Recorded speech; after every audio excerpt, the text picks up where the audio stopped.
এক অবিশ্বাস্য কাজ করলো প্রাথমিক শিক্ষা পর্ষদ। হ্যাঁ, একদম ঠিক শুনেছ।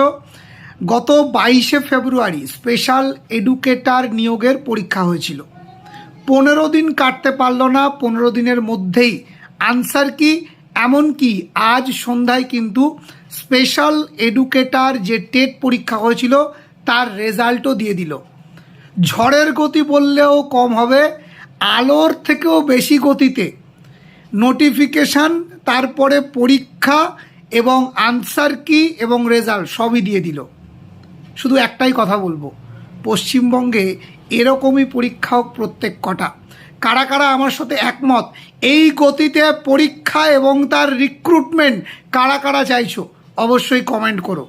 তো সবশেষে এটাই বলবো, যারা যারা স্পেশাল এডুকেটরের পরীক্ষা দিয়েছিলেন আপনাদের রেজাল্ট চলে এসছে, ঝটপট চেক করে নিন আর কমেন্টে জানান। Thank you.